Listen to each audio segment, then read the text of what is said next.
Are you prepared to shatter every comfortable belief you hold about love and desire? Nietzsche wasn't afraid to dive into what everyone avoided, the abyss of human instincts. He saw in desire not just a romantic flame or natural impulse, but an ambiguous force, full of tensions between power, dominance, and vulnerability. When we speak of female desire, his philosophy becomes even more provocative, because it forces us to question all the myths built around purity, love, and surrender. Obrid, what if female desire wasn't exactly what society idealized? What if within it existed an uncomfortable truth connected not to the fairy tale of romantic love, but to the silent struggle between submission and power? Nietzsche didn't write to give us comfort, but to tear away our masks. He wasn't afraid to say that love is often war in disguise, that seduction can be a form of domination, and that desire hides dark forces that few have the courage to face. If you feel it's time to cross this forbidden territory, to look without filters at the truth of desire, brace yourself. This journey isn't for the weak. If this resonates with you, subscribe and come with us. Nietzsche didn't believe in innocent instincts. For him, every human impulse is crossed by the same underground force, the will to power. This concept, so often misinterpreted, doesn't mean just domination or explicit violence over others, but the vital pulsation that pushes every living being to expand, assert itself, conquer space, create and resist. Desire, in this sense, is one of the most intense forms of this will. When we talk about female desire, we enter an even more explosive field, because culture tried to domesticate, silence, and frame this energy into narrow molds, as if it was something that needed to be regulated and contained. But Nietzsche knew that what is repressed doesn't disappear. It gains even more strength, becomes underground, strategic, powerful in subtle ways. Think about how society throughout the centuries built images of the feminine, the pure maiden, the devoted wife, the self-sacrificing mother. All figures designed to frame desire into predictable and controllable roles. But what hides behind these masks? Nietzsche reminds us that the will to power isn't erased by repression. It changes form.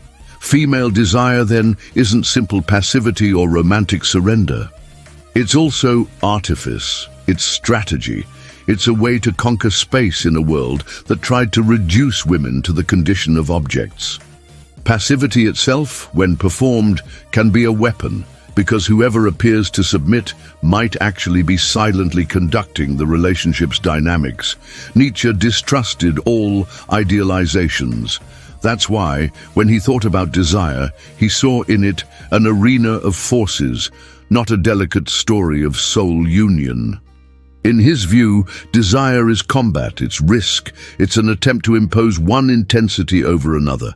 It's not just about wanting the other, but about asserting oneself through the other, feeling one's own potency and the capacity to attract, seduce, or dominate.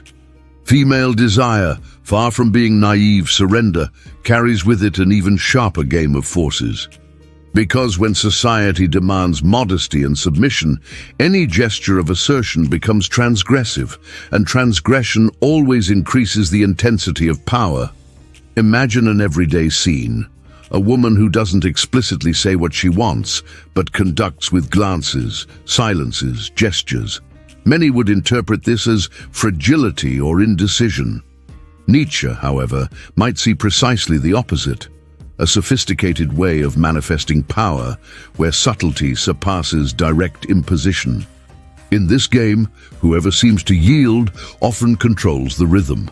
This is the paradoxical dimension of female desire, repressed on the surface but active in the shadows, finding invisible paths to assert itself.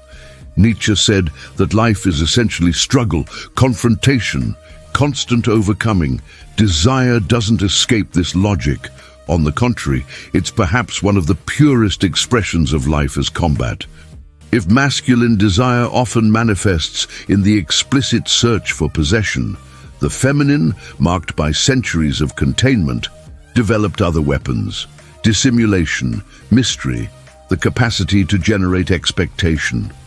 All this not just to complement the other, but to assert itself in its own creative potency. This reading disturbs because it dismantles two myths at once: that of feminine innocence and that of love's purity. For Nietzsche, there's no purity when we talk about vital forces. There's only intensity, expansion, confrontation. Female desire isn't less instinctive nor more spiritual.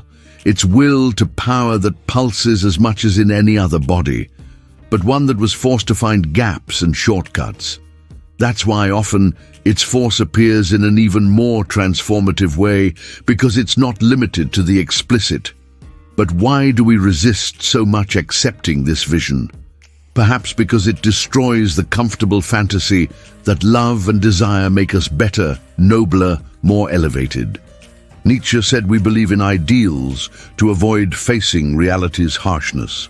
In the case of female desire, the ideal serves as prison.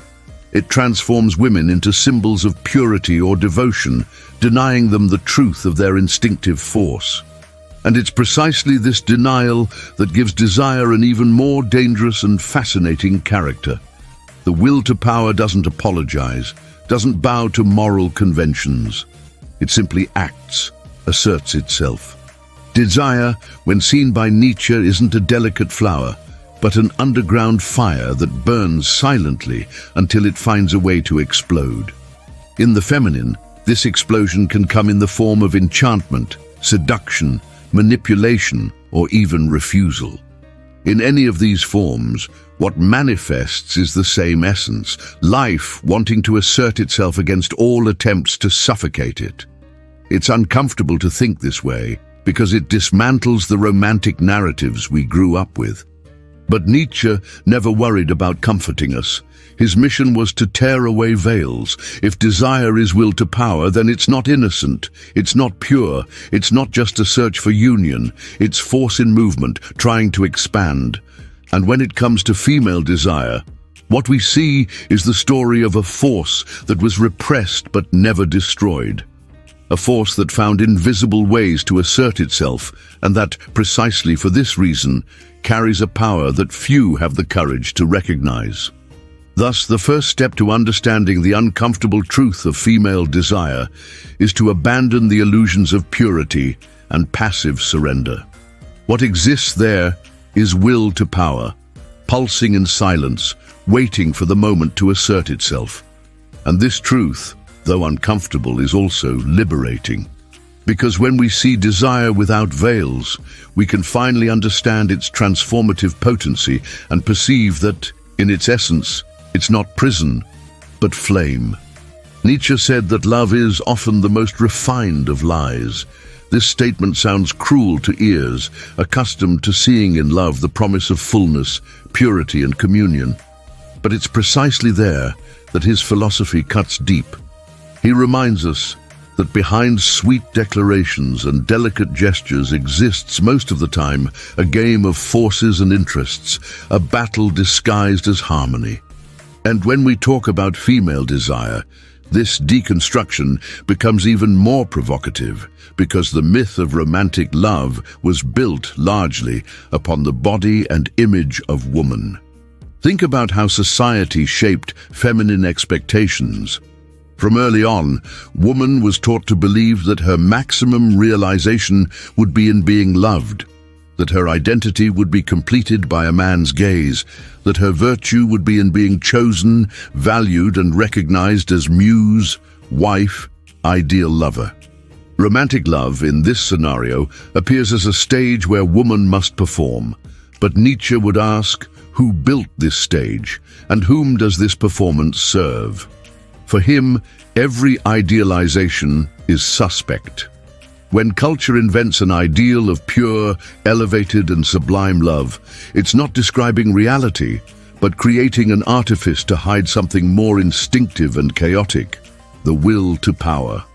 What we call love so often is just beautified desire, disguised instinct, need for possession disguised as surrender. That's why Nietzsche distrusted romanticism so much. He saw in this sugary vision of love a mechanism of taming, capable of disguising games of domination under the mask of tenderness. Female desire within this logic was imprisoned. It had to dress in purity to be accepted, had to deny its own intensity to fit the molds of romantic love. But Nietzsche saw the danger of this process. What is denied doesn't disappear, it just transforms. Behind the demanded docility, the live instinct remained, ready to find gaps. The woman who seemed pure was often the one who best learned to play with the rules of the game, manipulating them in silence. It's uncomfortable to admit this because it dismantles the comfortable vision that love is synonymous with truth and transparency. Nietzsche invites us to see the opposite, that love is often one of life's most beautiful masks, a mask that seduces, that enchants, but that also conceals. He doesn't deny the existence of tenderness or authentic connection, but reminds that behind them always vibrates the same fundamental instinct, the will to assert oneself, to expand, to feel alive through the other. See how this reveals itself in common relationships. How many times does an "I love you" come loaded with expectation, with demands, with desire for exclusivity?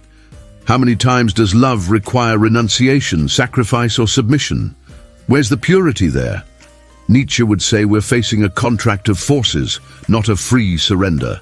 In the case of female desire, this gains even more weight, because woman was taught to offer love as proof of her dignity, while often what she sought was, unconsciously, space to assert her own potency. The myth of romantic love, therefore, serves as a veil. It hides the game of forces, masks instinct, offers the illusion of unity. But the Nietzschean truth is another. There's no love without desire, and there's no desire without struggle. To love isn't just to unite, but also to dispute, negotiate, test the other's limits. That's why the philosopher affirmed that love, in its most intense form, can be cruel. Because it's not just donation, but also will to possession. In the feminine, this appears paradoxically. Woman was placed on the pedestal of romantic love, as if she were a symbol of purity. But at the same time, this position forced her to develop hidden strategies to deal with her own desire, which didn't fit the imposed molds. The mask of sweetness often hid silent power, an ability to move the invisible threads of the relationship. Nietzsche saw in this not just contradiction, but vital intensity, proof that instinct cannot be erased by social conventions. If we follow this logic, we must accept that romantic love is a useful invention, but not true. It creates beauty, creates poetry, creates passionate dramas that touch us deeply, but it also deceives us because it hides the instinctive force that pulses behind each gesture. Nietzsche didn't want to kill love, but reveal its uncomfortable core, the will to power that sustains it. What's most disturbing is to perceive how even today we resist this vision. We prefer to believe in stories of soulmates, in happy endings, in promises of eternity. But Nietzsche would call us to cross this illusion. Romantic love is sweet, but it's also prison. And while we don't see its masked nature, we'll be condemned to live in it as blind people, delivered to a fable that protects us from truth. Deep down, the Nietzschean invitation is this: abandon naivety, face desire without romanticism's veils, and accept that even in love's most tender forms pulses a will to power. Only then can female desire be seen not as idealized purity, but as vital force, with its creative and destructive intensity that no longer needs to hide behind illusions. Nietzsche knew that life is made of masks. There's no transparent subject, there's no raw desire that presents itself without artifices. For him, Every human expression is a game of appearances, and seduction is perhaps the clearest stage where this manifests. Desire, far from being spontaneous and simple, dresses in symbols, performances, words and gestures that seek to enchant and dominate. When we talk about female desire, this theater becomes even more fascinating because society itself demanded from woman a performance, that of the modest, the inaccessible, the one who must be conquered. Nietzsche would lead us to see in this not just repression, but also creation of power. The mask, in the Nietzschean view, isn't a sign of falsehood, but of potency. What shows itself is never just disguise, it's also a way of creating reality. Female desire throughout history learned to use the mask of fragility, mystery, hesitation, not because it's empty, but because this performance generates movement in the other, destabilizes them, forces them to act. It's an indirect way of commanding. Silence, the averted gaze, initial refusal, all this, which many interpret as weakness, can be read as assertion strategy. Nietzsche would say that instinct found there a way to maintain its force even under adverse conditions. Think of a mundane scene, a woman who, on a date, laughs in a contained way, hesitates to accept an invitation, leaves the other in uncertainty. The man believes he's conducting the situation, but in truth, he's the one trapped by the game of expectation. This dance of contradictory signals is part of seduction, showing and hiding, advancing and retreating, enchanting and confusing. The mask here isn't a lie, but language. It's the way desire finds to expand without surrendering completely, always maintaining a space of unrevealed power. Nietzsche opposed the idea that we should seek the pure truth of instincts. For him, life doesn't support absolute purity. It needs veils, illusions, masks that make bearable what, in its raw form, would be devastating. Seduction is exactly this, an aesthetically created veil over desire that doesn't eliminate it, but makes it more intense. The feminine in this aspect appears as master of performance, not by nature but by necessity. After all, when direct force was denied to her, she was left with the power of appearance. This reveals a paradox that Nietzsche loved to explore. What seems fragile can be, in truth, the most sophisticated form of strength. The mask isn't just protection, it's also weapon. Whoever masters the art of seduction understands that the game of appearances can submit more than physical imposition. The one who believes to be in control is often guided by invisible threads. In this sense, female desire, forged in centuries of repression, learned to operate with an intelligence that Nietzsche wouldn't fail to admire, even if it provoked distrust in him. But here arises an uncomfortable question. If everything is mask, is there any authentic desire? Nietzsche would respond that authenticity itself is one more construction, one more performance we learn to believe in. What exists as real is the will to power that pulses behind the masks. The forms it assumes, tenderness, seduction, fragility, modesty, are modes of expression of this force. There's no truth hidden behind the mask. There are just layers of creation. The feminine in this game reveals its potency precisely because it manages to multiply these layers. Seduction, therefore, shouldn't be read as deception, but as artwork. It's the capacity to transform desire into spectacle, into dance, into game. Nietzsche, who so exalted the Dionysiac spirit, saw in this the vitality of life that's not content to be just brute instinct, but reinvents itself in aesthetic form. Female desire, by playing with masks, doesn't hide its truth. It creates realities, conducts forces, generates tension. It's an artistic act of survival and power. In everyday life, we see this in almost imperceptible details. The tone of voice that changes, the silence that weighs more than 1,000 words, the calculated choice of a gesture or absence. All this reveals that desire doesn't communicate just directly, but also in what's insinuated. Nietzsche would say, this is the terrain of true force, not what imposes itself with brutality, but what moves the other without them perceiving it. This reading disturbs because it dismantles the belief that female desire should be transparent, pure, natural. But purity, for Nietzsche, is always a fiction created to domesticate what's indomitable. The mask of seduction isn't a lie, it's vital expression. It shows that desire doesn't need to reveal itself completely to be true. On the contrary, its force is precisely in mystery, in the unsaid, in the empty space that forces the other to move.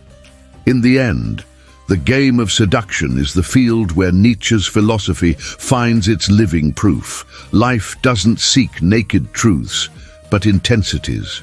And female desire, by operating through masks, shows how the will to power can become even more potent when it disguises itself as fragility, when it covers itself with veils that enchant and confuse. It's in this dance of appearances that desire becomes creation, not just of pleasure, but of entire worlds of meaning. Nietzsche had a paradoxical view of the feminine. Sometimes he described woman as fragile, enigmatic, dependent on man. In other passages he saw in her a force of cunning, an indirect potency that manifested precisely through what seemed weakness. This double view reveals a central tension in his philosophy, the idea that apparent submission can hide sophisticated forms of power. When we think about female desire, this contradiction becomes even more evident. Society built throughout centuries the image of the submissive woman, destined to serve, obey, be silent. The ideal of femininity was molded around docility, patience, and renunciation. But Nietzsche never believed in pure passivity. For him, every living being, even the most apparently fragile, carries within itself the will to power, the impulse to assert and expand itself. What changes is only the way this force expresses itself. When it can't act directly, it disguises itself, hides, finds indirect paths. Thus, feminine submission can be read not just as prison, but as strategy. It's in this sense that Nietzsche distrusted what seemed too fragile.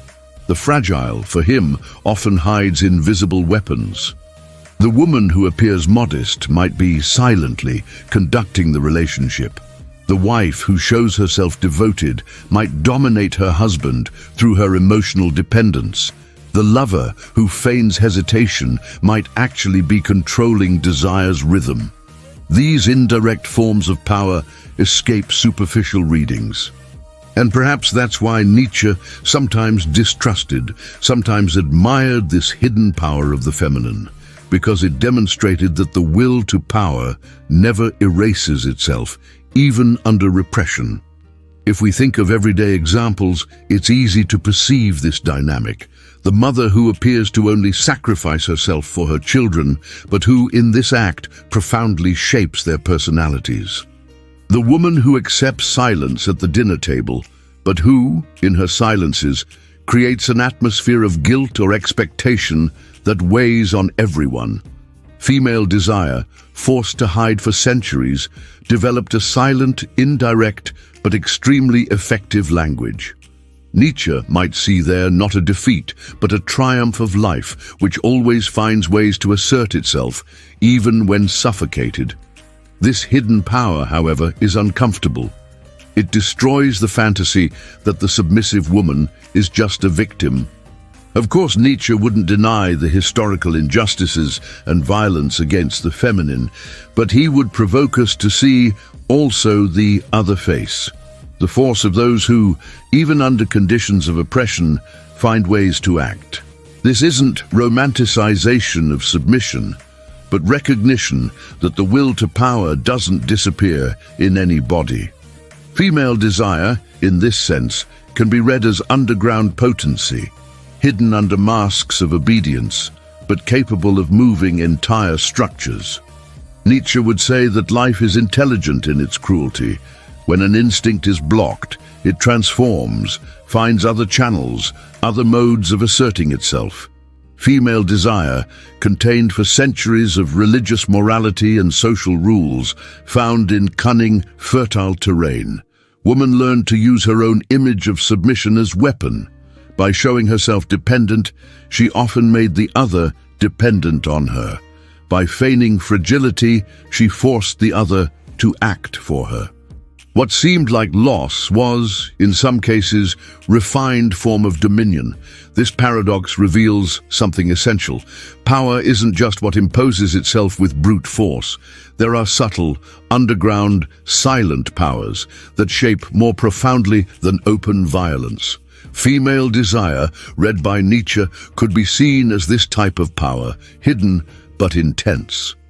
And perhaps that's precisely what causes so much discomfort, because it forces us to admit that human relationships aren't simple, but complex games of appearances, dependencies, and hidden forces. Seduction, analyzed in the previous chapter, is one of the modes of this hidden power, but it's not the only one. Refusal, silence, performed submission are also ways of acting. Nietzsche reminds us that even those who seem to yield might in truth be commanding the game. This doesn't mean that all submission is conscious or planned, but that on an instinctive level, the will to power finds means to manifest itself. Female desire, even when it seems passive, can be an active force in action. Deep down, this Nietzschean view leads us to a disturbing conclusion. There are no innocent human relationships. Where there's desire, there's struggle of forces. Where there's submission, there's also hidden power. Where there's love, there's possession and dispute. Nietzsche didn't want to destroy the charm of these experiences, but forced us to see them without masks. And when we apply this view to the feminine, we perceive how repressed desire, far from disappearing, transformed into cunning, into silent game, into disguised power. Thus, the paradox remains: submission and power, fragility and dominion, surrender and control. Nietzsche teaches us that we don't need to choose just one side of the equation, because life is always mixture. Female desire, in its complexity, is proof of this mixture. It doesn't fit into easy categories of purity or perversity. It's vital force that expresses itself both in smoothness and manipulation, both in silence and explosion. And accepting this paradox is perhaps the only way to understand its profound truth. Nietzsche believed that every vital force is ambiguous. The same impulse that generates life can also destroy it. Desire, in this sense, isn't just a source of pleasure or union, but also a field of risk, ruin, excesses that can corrode those who surrender without awareness. When we talk about female desire under the Nietzschean perspective, we perceive how it carries exactly this duplicity. It's creative force that can inspire works, passions, entire movements, but also storm capable of consuming, imprisoning, and ruining. At the heart of Nietzsche's thought is the Dionysiac spirit, the celebration of life in its brute intensity, without moralisms, without illusions of purity. Desire, both masculine and feminine, is expression of this Dionysiac energy. But in the case of the feminine, repressed and molded by centuries of social conventions, this energy can emerge even more explosively. What was contained for too long tends to manifest with redoubled force. That's why Nietzsche saw in the encounter with the feminine not just tenderness, but danger. Proximity to this desire was always also proximity to vertigo, to the possibility of losing oneself. Let's think of everyday examples. How many artists, poets, and thinkers throughout history created their greatest works inspired by a woman who fascinated them? Female desire, in this sense, becomes motor of creation. It instigates, provokes, generates intensity. The man who feels moved by this desire can overcome himself, reinvent his art, challenge his limits. It's as if the presence of this enigma forced him to overflow. Nietzsche valued this creative impulse because he believed that true life doesn't happen in moderation, but in excess, risk, boldness. But the same desire that inspires can also destroy. There are stories of men who lost themselves in obsessions, who ruined themselves through overwhelming passions, who became slaves to a woman who didn't seek to be possessed, but simply asserted her own will to power. Here, the dark side of desire reveals itself. It's not docile, it's not controllable, it doesn't follow rules. When someone tries to reduce it to an object of possession, they end up being possessed by it. Nietzsche would remind that we don't control instinct, at most we dance with it. And in this dance, there's always the possibility of falling.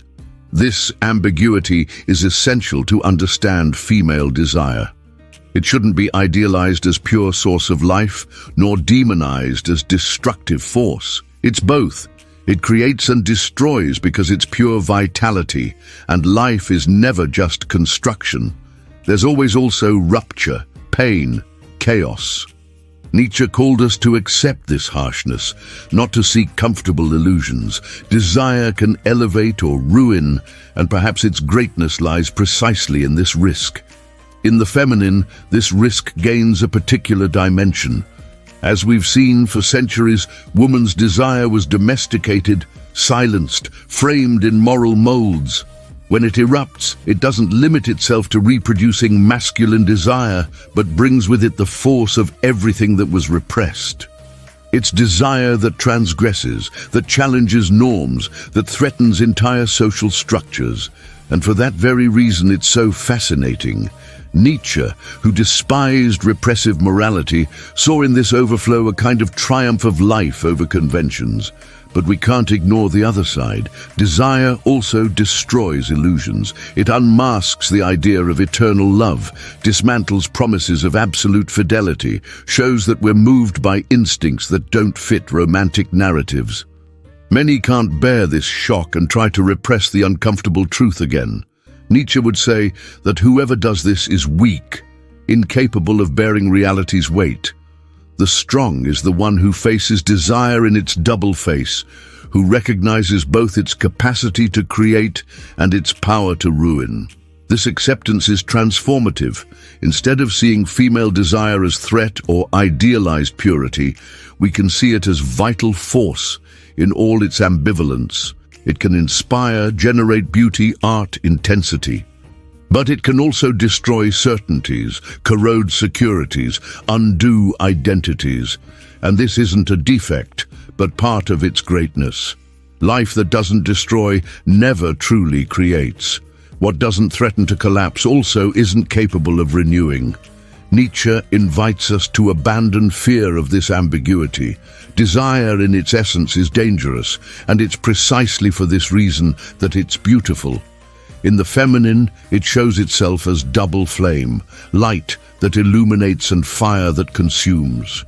Whoever seeks in it only security will be disappointed.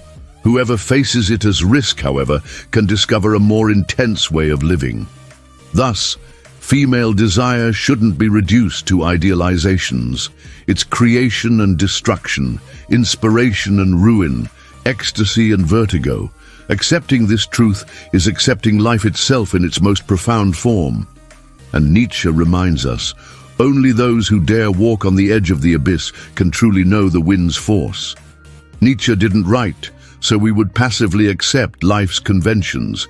He wrote so we would have courage to cross illusions and look at reality in its rawness. Female desire, wrapped in layers of romanticization, repression, and idealization, is perhaps one of the greatest examples of how culture built myths to distance us from truth.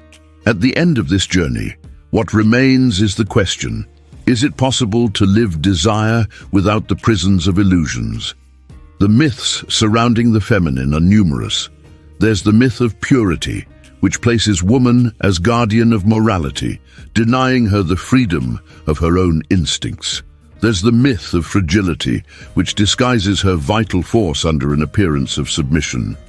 There's also the myth of romantic love, which transforms the experience of desire into a promise of eternity, hiding the struggle of forces that exists behind each human encounter. Nietzsche didn't believe in eternal myths. He saw them as human creations, useful at a certain time, but condemned to fall. And what he taught us is that to live more fully, we need to cross the ruin of these illusions. Overcoming these myths doesn't mean destroying life's charm, but liberating desire from its chains. Female desire, when reduced to prefabricated roles, loses its transformative potency. It stops being flame and becomes prison. Nietzsche calls us to recognize that there's no innocent purity. There's no absolute submission. There's no love without instinct of possession. This is the uncomfortable but liberating truth, accepting that desire is vital force, neither good nor bad in essence, but always creative and destructive at the same time. Overcoming requires courage. Courage to admit that romantic love can be masked. Courage to accept that fragility can hide cunning. Courage to look at female desire not as taboo, but as legitimate expression of the will to power. Many resist because they still want to believe in comfortable stories, but Nietzsche would say this is just cowardice before life. Life demands that we bear its harshness, and only then can we experience its intensity. In everyday life, this means abandoning the illusions that imprison us. A woman doesn't need to live desire as guilt, as submission, or as search for approval. She can live it as potency, as affirmation of herself. Likewise, a man who faces female desire shouldn't see it as threat or object of possession, but as force with which he needs to dance without the pretension of dominating. This change of view is the overcoming of myths, not expecting purity, not demanding submission, not believing in eternities, but accepting life as it is, ephemeral, intense, contradictory. Nietzsche reminds us that truth isn't gentle, it's hard, but liberating. Female desire, seen without veils, is flame that burns both those who approach and those who try to extinguish it. It doesn't fit social molds, nor romantic fantasies. It's pure vitality that insists on asserting itself despite all repressions. Overcoming myths is allowing this vitality to manifest in its most honest form, without fear, without moralisms. And perhaps there lies the greatest teaching. Desire isn't prison, it's possibility. It shows us that we're more instinct than we want to admit, but also more creators than we imagine. Female desire, in its complexity, reveals that we don't need to choose between purity and perversity, submission and domination. We just need to accept the mixture, the contradiction, the paradox, because it's in this mixture that life finds its true richness. At the end of this crossing, Nietzsche leaves us with a hard but transformative lesson. Only when we face desire in its rawness can we free ourselves from the illusions that imprison us.